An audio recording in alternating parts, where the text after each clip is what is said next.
fighting the idea that we can only have two options in any given smartphone category. A quick take video for you fine folks. I want you to think back to the year 2016, a high watermark for mid-ranger phones. Like I said, we've always managed to have one solid option. Sometimes we get two, but in 2016, we got a trio of monster Androids at about 2/3 the price of the Galaxy S7 Edge, the OnePlus 3, the Honor 8, and the Axon 7. Phones that easily ranked against significantly more expensive premium flagships, yet each represented something of a specialist focus. The Axon for audio, OnePlus for performance, and the Honor for still photos and design. We've had solid mid-range competition since, but nothing as surprising or as dramatic as what we got in 2016. Even Apple had a seat at that table introducing the iPhone SE. It was a special year. There's a flavor of this hitting today in 2019. It's close. The three phones I've spent the most time with so far are the View 20, the Nokia 9, and the OnePlus 6T. And what's fun, like their 2016 brethren, is that they also each represent different flavors of smartphones. There's a photography specialist, a Swiss Army knife, and a high-performance, more mainstream option. So not quite the same dramatic excitement as 2016. The Honor still isn't officially available in the USA, but still a glimpse of harder-hitting mid-range fare. We've seen price creep happen all around.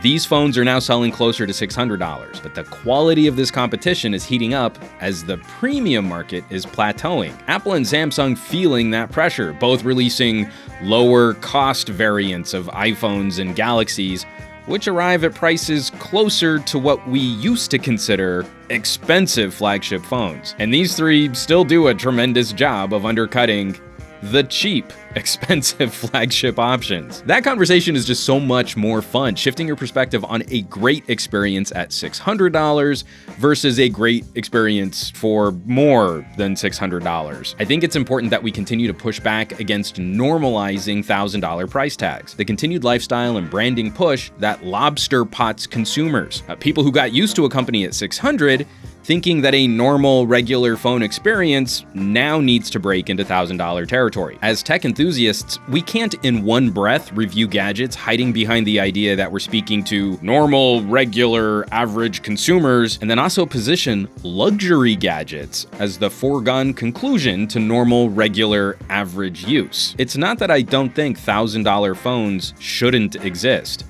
More, what are you doing on a phone that a $1,000 price tag makes sense? If it's just a nice way to cover the smartphone basics, you'd probably be just as happy for a lot less. Spending a lot less tends to make me happier. I've danced around this in some of my reviews. We try these conversations from time to time. Debate mid-rangers versus older flagships. Look up gadgets on resale sites. Spending time with these three, though, this is the right time to rejoin that conversation. At the very least, good gadget citizens don't let their non-techie friends pay full retail, especially with $1,500 and $2,000 phones on the horizon. As always, thanks so much for watching, for sharing these videos, for subscribing to this channel. So much more than just geeking out on a fun new gadget. There are so many more conversations we need to have about getting the most out of your technology purchases. And if you'd like to help support those conversations, please head on over to SomeGadgetGuy.com, where you're going to find a little support banner. Click on that, and there's a whole list of my current affiliates and partnerships, including my Patreon campaign. It's home to all of my future deep dive reviews on audio and camera tech, and it's becoming a really fun community of like-minded gadget pals. I hope you'll check that out. I hope you'll check that out. Patreon.com/SomeGadgetGuy. Now, you know where you can find me around the rest of the internet at SomeGadgetGuy on the Twitters and the Instagrams and the Twitches and the Facebooks, and I will catch you all on the next video.